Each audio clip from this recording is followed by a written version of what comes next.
la tenemos aquí, que es la doctora Cristina Balinotti, psicóloga y conferencista, y hoy trata un tema muy interesante, y son los trastornos de personalidad esquizoide y esquizotípica, y su diferencia con la esquizofrenia. Sí. Así que vamos a relajarnos y a escucharla para que nos lleve, para entender un poco qué cosa es esto. Bueno, en 13 minutos más o menos y en 8 imágenes de PowerPoint vamos a tratar de explicar rápidamente de qué se trata. El trastorno de personalidad esquizotípica, y como tú leías, las diferencias y similitudes con la esquizofrenia. En la primera gráfica aparece justamente, primero vamos a ver de qué se trata etimológicamente la esquizofrenia. Esquizo viene de escindido, dividido, partido, y frenia, mente, con lo cual estamos indicando que la mente en una esquizofrenia se encuentra escindida, partida, no porque tenga doble personalidad, sino porque la unión holística y necesaria para la salud mental no se encuentra. Por supuesto que la esquizofrenia es un trastorno mental, o diríamos más popularmente una enfermedad mental, y no tiene nada que ver con un trastorno de personalidad. Vale decir que el esquizoide y el esquizotípico son formas de ser trastornos de la personalidad, pero que ambos pueden evolucionar hacia la esquizofrenia, y se encuentra en el grupo A del Manual de Diagnóstico de Enfermedades Mentales, del grupo A, que justamente es el que abordamos hoy, dejando de lado el trastorno paranoide. Entonces, el esquizoide, el esquizotípico y el esquizofrénico forman un continuum, es decir, que si no atendemos el primer trastorno de personalidad esquizoide, lo que va a pasar es que va a derivar, puede llegar a derivar en una esquizofrenia. ¿Qué quiere decir esquizoide? Oide es una partícula que significa similar a, parecido a, pero no es. Se parece a una esquizofrenia, pero no lo es.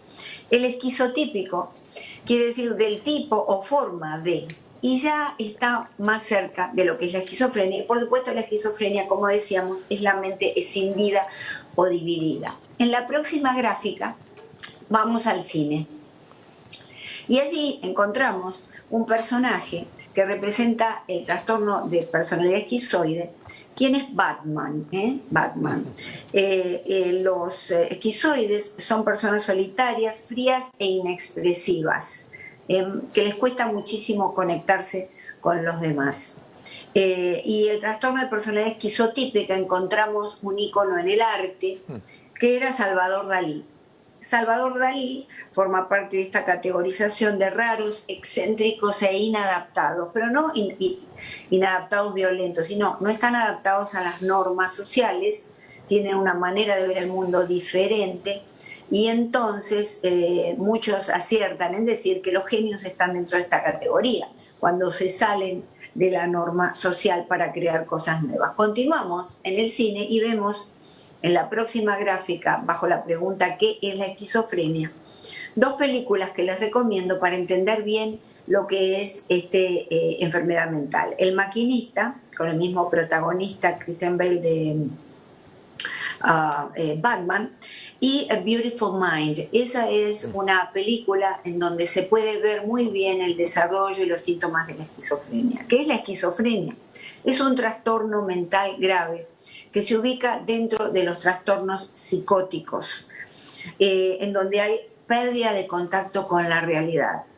Debemos decir que la psicosis no es esquizofrenia, por lo tanto los trastornos psicóticos pueden estar presentes en cualquier otro cuadro mental, como por ejemplo el que toma sustancias alucinógenas, la marihuana, el daño cerebral, la demencia, el estrés emocional severo, nos pueden llevar también a tener trastornos psicóticos. Sin embargo, aplicado a la esquizofrenia, representan justamente el pico máximo y más grave de enfermedad mental. Tiene síntomas negativos y positivos. Los positivos son alucinaciones y delirios.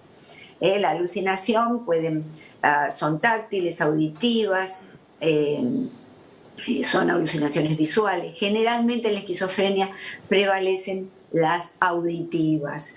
Y los delirios, creencias fijas en que hay cosas que están sucediendo que no son verdad. Habíamos hablado vez pasada del delirio erotomaníaco, el delirio místico, el delirio de grandeza.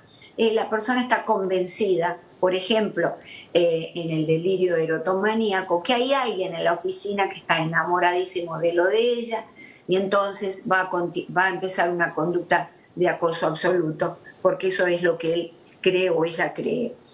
Los otros síntomas negativos son anedonia, falta de placer, abulia, que quiere decir no tiene energía para nada, alogia, que es un discurso que no se entiende.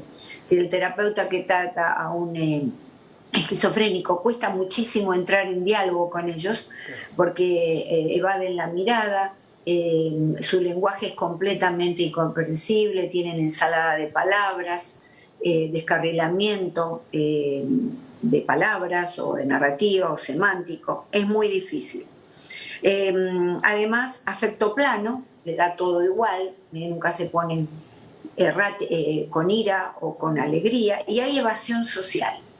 Muchas veces conducta suicida. El inicio y final de la adolescencia, comienzos de la edad adulta entre los 25 y los 30 años. Las causas son en la esquizofrenia predominantemente genéticas. Hay también predominio de química cerebral como antecedente, problemas con algunos neurotransmisores como la dopamina, el glutamato, que no funcionan bien. Y desde ya el ambiente social y el familiar que puede no comprender la enfermedad y no lo trata bien, y el ambiente social.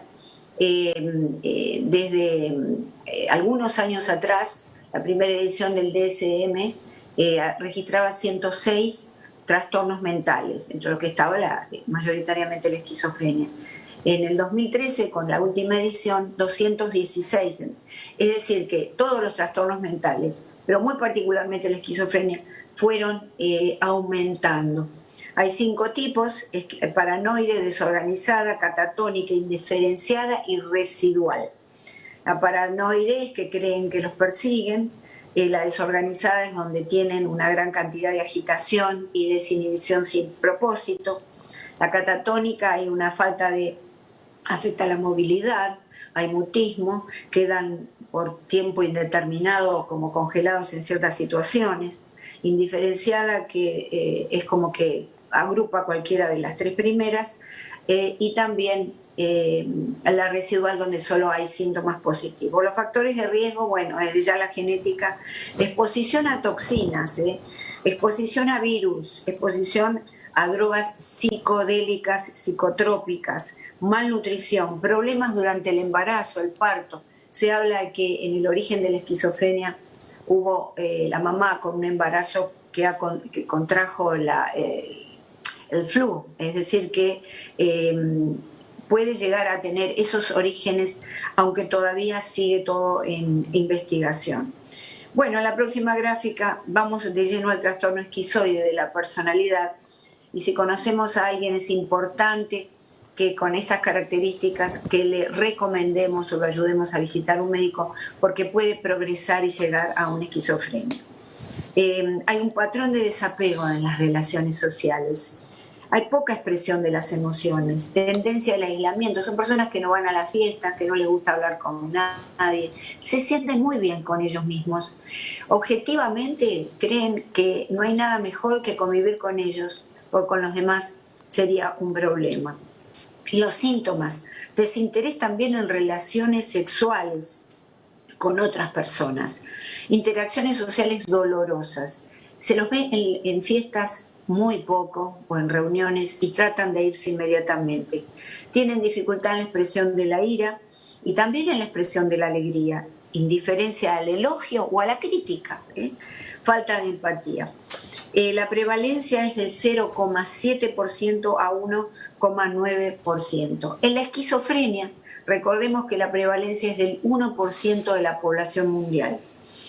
Con respecto al trastorno esquizoide, 0,7 a 1.9, 200.000 casos por año se diagnostican en Estados Unidos y casi todos, la mayoría son varones. La comorbilidad es trastorno adaptativo, trastorno de ansiedad, trastorno relacionado con sustancias. O sea, puede convivir con todas estas cosas, lo cual es tremendo. Las causas genéticas, pero en el caso del trastorno esquizoide hay causas de la primera infancia que tienen que ver con la familia, en donde ha habido relaciones frías, relaciones rígidas con los padres, padres inflexibles, con un apego inseguro, quiere decir con padres que un día lo amaban, otro día lo rechazaban, o directamente lo rechazaban de manera crónica. El diagnóstico diferencial en la próxima gráfica es trastorno autista, es decir, que es el diferencial. Tenemos que primero estudiar bien el caso para descartar que esté padeciendo un trastorno autista, un síndrome de Asperger, un trastorno esquizotípico, que es el próximo, el trastorno obsesivo-compulsivo, trastorno evitativo, en el cual tienen los mismos síntomas, pero en el evitativo la persona evita relacionarse con los demás justamente porque cree que los demás, tiene miedo que lo rechacen, tiene miedo a la crítica. En el esquizoide no hay miedo a la crítica ni miedo al rechazo. Y también el trastorno paranoide. En la próxima imagen nos vamos al trastorno esquizotípico de la personalidad, que está más cerca peligrosamente de la esquizofrenia, porque es un continuo que va como evolucionando del esquizoide a lo esquizotípico. Bueno, las causas, la prevalencia es de 3,9% de la población mundial. La edad de comienzo también es la edad adulta, 25 a 30 años. Las causas son biológicas, casi comparte las anomalías del cerebro con la esquizofrenia porque está muy cerca. Y es mayor en parientes de primer grado, al igual que en la esquizofrenia, ¿verdad? Si tenemos parientes con esquizofrenia o con algún antecedente de enfermedad mental. La comorbilidad, el 30% al 50% de trastornos de depresión mayor pueden cursar con trastorno esquizotípico y trastorno por uso de sustancias. Sabemos que las sustancias, es decir, cualquier tipo de drogas, puede inducir a síntomas de una enfermedad mental o de un trastorno de personalidad. El tratamiento ya casi se necesitan fármacos y antidepresivos y se acompaña con terapia cognitiva conductual. Los síntomas en la imagen próxima, síntomas y características. Hay un lenguaje y una vestimenta inusual, descuidada, extravagante. Hemos visto en los medios de comunicación algunas personas con esa extravagancia inusual, que combinan muchos colores, que se ponen todos sin fijarse cómo les queda. Y también a veces algunos que no se bañan o usan ropa descuidada o un poco sucia. Tienen ideas de referencia, todo gira en torno a ellos, la gente está hablando de ellos, son supersticiosos. Y acá atención, creen tener poderes paranormales y creen tener poderes para controlar a los demás. Es decir, creen que si ellos quieren pueden hacer que los demás le den de comer al perro o hagan cosas. Pensamiento mágico, desde ya muy primitivo, creencias muy raras que se escapan de la norma, son distantes, rígidos, fríos, y hay un temor paranoide a todo lo que es el contacto con las demás personas. Por eso, si bien salen, si bien se los ve trabajando y haciendo cosas, padecen una gran ansiedad social que debe ser tratada y una depresión. Y por eso van a la consulta. No por los otros síntomas, sino porque tienen esta ansiedad social. El diagnóstico diferencial en la próxima gráfica, es decir, lo que tenemos que descartar es el trastorno del espectro autista, esquizofrenia, trastorno de consumo de sustancias, trastorno depresivo con síntomas psicóticos, porque tienen que ser todos cuadros que representen rasgos psicóticos, trastorno afectivo bipolar con síntomas psicóticos, otros trastornos mentales con síntomas psicóticos, trastorno del desarrollo neurológico, cambio de personalidad debido a una condición médica, como puede ser un tumor en el cerebro, determinadas zonas, por ejemplo, un tumor en la parte límbica de las emociones, puede cambiar la conducta de una persona. Si alguien era muy agresivo, se torna muy pasivo o viceversa. Y entonces los dejo con una frase que indica en la última gráfica: el estado de tu vida no es más que un reflejo del estado de tu mente. Y entonces estamos viendo el estado de nuestra vida actual en esta sociedad, indudablemente un reflejo de la mente perturbada que estamos viendo, porque sabemos que los índices de uso de drogas, de alcoholismo, los índices de urbanización, todos esos se han estudiado mucho en torno a la enfermedad mental e inciden muchísimo también en el desarrollo, en este caso, de la esquizofrenia. Doctora, me llamó la atención cuando usted estaba hablando de la prevalencia, ¿no? Dijo que en el esquizotípico era un 3.9% de la población mundial, que básicamente el esquizotípico está más cerca de la esquizofrenia, ¿verdad? Es casi que un precursor. Sin embargo, la esquizofrenia es solamente un 1% de la población mundial. Parece a mí que estamos diagnosticando menos de lo que existe en realidad. ¿Estamos interviniendo correctamente o por curso natural no llegan a desarrollar una esquizofrenia? Claro, por curso natural no llegan. Recordemos que el trastorno de personalidad es un problema y un trastorno del desarrollo de la estructura de la personalidad. No tienen el compromiso psicótico que tiene la esquizofrenia. La esquizofrenia tiene que haber mucho mayor peso genético para poder desarrollar una esquizofrenia. Peso de herencia, es decir, los padres, los hermanos tienen que tenerlo. Siempre es mucho más difícil. Pero también hay una realidad. Puede ser que estos trastornos, como indicas, estén desarrollados. ¿Por qué? Porque no hay suficientes personas que van a consulta. Es decir, cuando un esquizotípico está muy conforme con su manera extravagante de ser. Yo he conocido muchas personas y están muy contentos y felices así. Y hay muchísimos que los vemos en el cine, los vemos en la televisión, son exitosos, pueden convivir, digamos, pueden desarrollarse en su profesión si la profesión está muy de acuerdo con la personalidad de ellos o lo que hacen está de acuerdo con la personalidad de ellos. Comunidades de psiquiatras que indican que en realidad estamos diagnosticando, es decir, estamos extrayendo enfermedades, subtipos de enfermedades ya existentes. Entonces, en realidad la comunidad de psiquiatras indica que esto es lo que está pasando. No es que hay un incremento de la enfermedad, sino que hay una especialización que se extrae de alguna enfermedad todos los años. Pero dada el curso de la sociedad y como estamos viviendo, mira, la esquizofrenia es una enfermedad que empezó a detectarse en el siglo XIX. Antes, la mayoría piensa que no existía, de la comunidad científica que no existía. ¿Y por qué? Porque hubo 3 factores concomitantes, que fue la aparición de la neurosífilis, el alcoholismo y, por supuesto, la industrialización.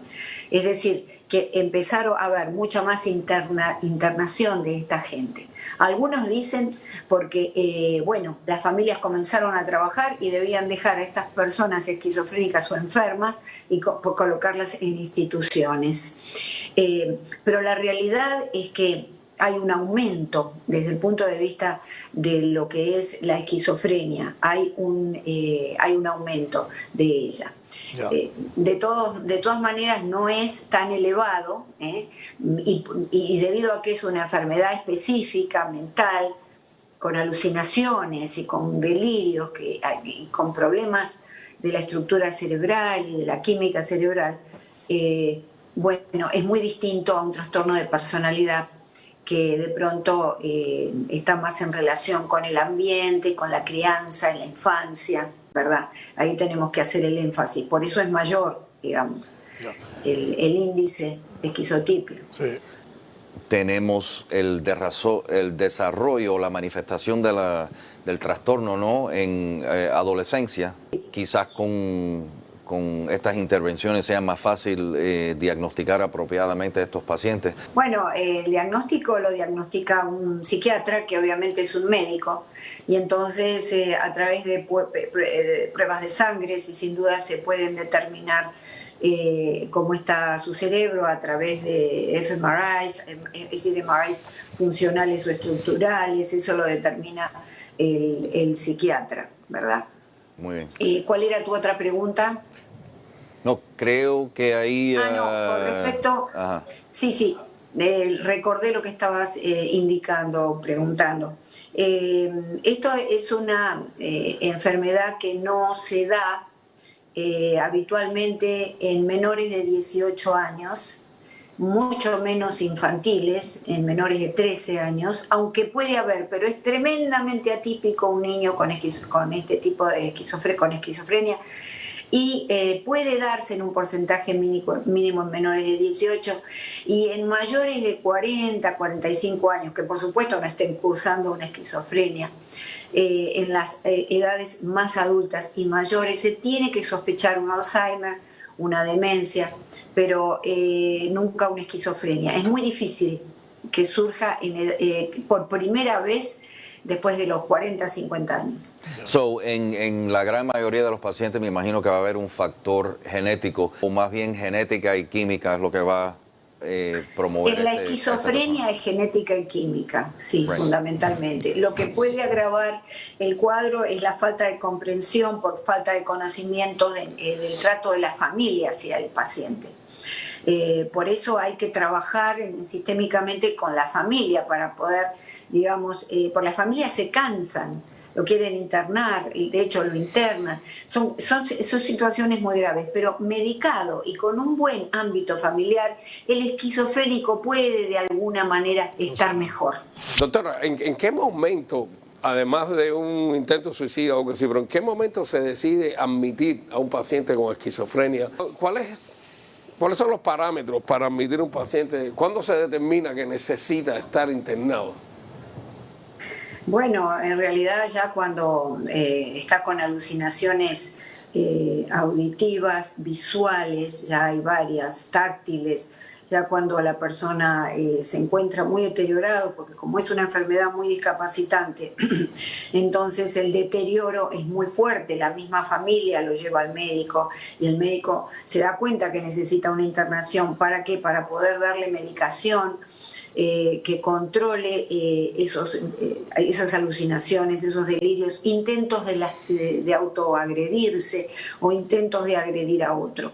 Es decir, también son pacientes que pueden desaparecer un día o dos de la casa y volver y asaltar el hogar y robar con un grupo de personas. Es decir, son conductas completamente mórbidas, patológicas, que desde ya el médico que lo admite se da cuenta que tiene que ir a una internación, porque sola la familia no lo puede controlar. Ahora, lógicamente, una vez que los síntomas están controlados, la medicación y demás, se lo deriva a la familia, pero la familia tiene que estar preparada para cumplir con esa medicación, para que lo siga tomando.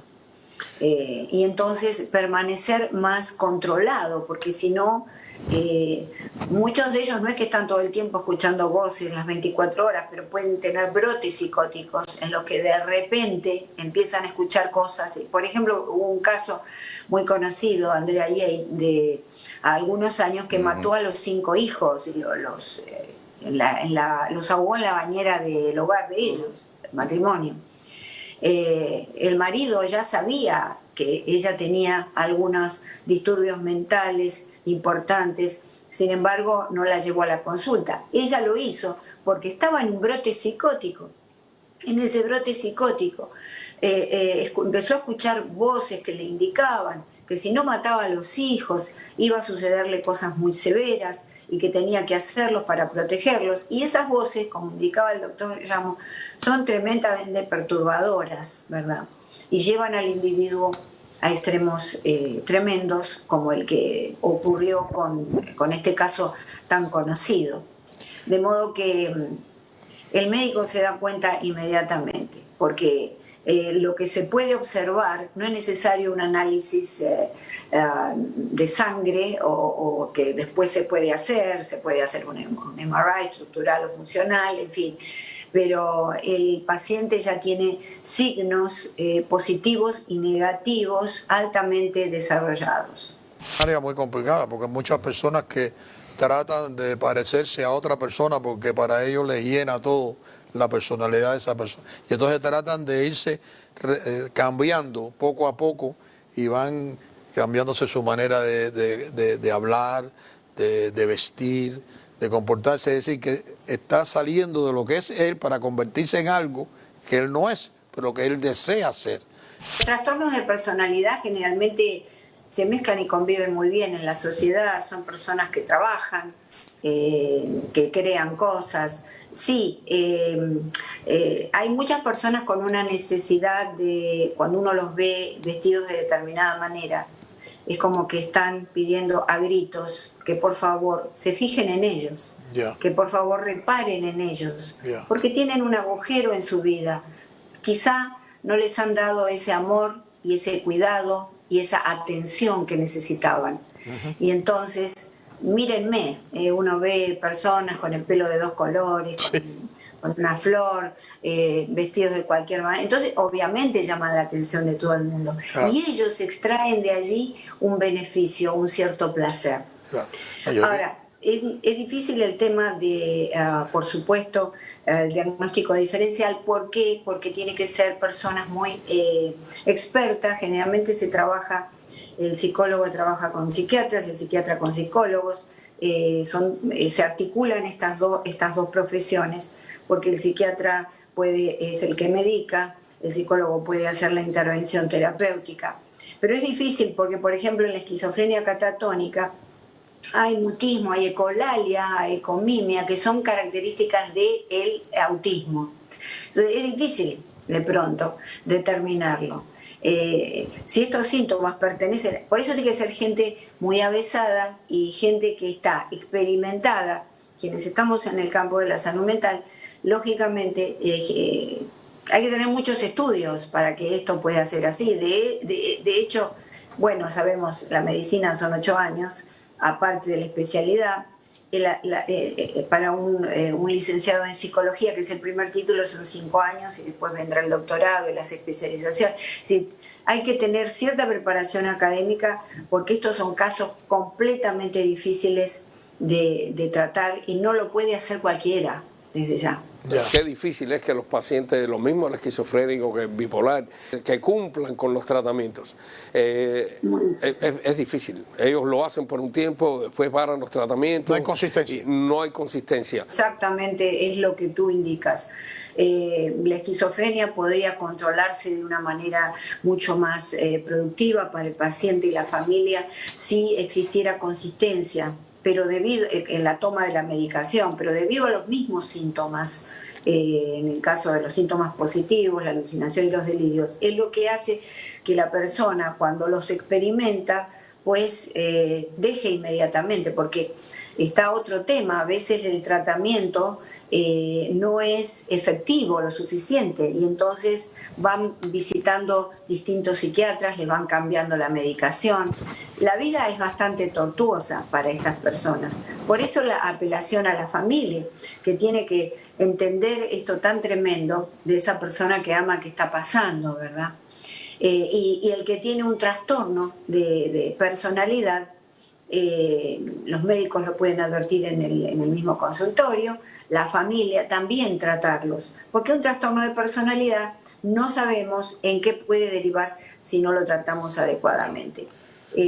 Por ejemplo, las personas que son esquizoides, ¿no? Las personas que se recluyen, los que están en la baticueva siempre, los que no quieren salir nunca. Entonces, hay que tener mucho cuidado con eso y estar atentos en la familia.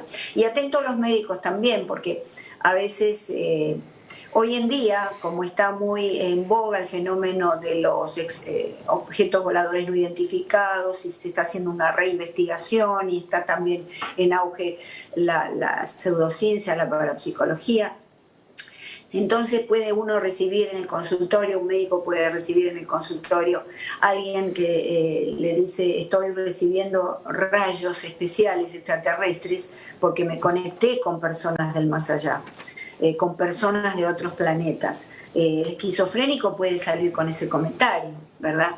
Pero entonces, de pronto, o el esquizotípico, inclusive, el esquizotípico puede, que es un trastorno de personalidad, puede tener ese comentario. Y uno decir, bueno, qué sé yo, ahora que está todo, que ha cambiado tanto y que es posible la vida en otros planetas, no sabemos, lo vemos en documentales, personas que dicen que se han conectado con otros seres. La sociedad en la cual vivimos nosotros, las personas nunca están satisfechas con lo que son, como son, y tratan de estar imitando a otras personas que ellos consideran que son triunfadores, que son... Entonces queremos ser como ellos. Yo creo que eso es un trastorno de la personalidad. Que tienes razón. ¿Verdad? Esto de querer ser otra persona, ¿verdad? no estamos cómodos en nuestra propia piel. Exactamente. Y esto es un trastorno que se está empezando a ver en esta sociedad posmoderna de tanta competitividad, en donde prevalece todo el materialismo y la belleza física pareciera que está ahí arriba, ¿no? Entonces sí, quizá, y no está tan desacertado tu comentario, dentro de 20 años nos demos cuenta que hemos desarrollado un nuevo trastorno de personalidad. Doctora, excelente. Yo creo que para aquellos que están tratando de ser otros sean ustedes, que yo creo que es lo más importante. Muchas gracias, doctora. Gracias a ustedes, gracias a ti.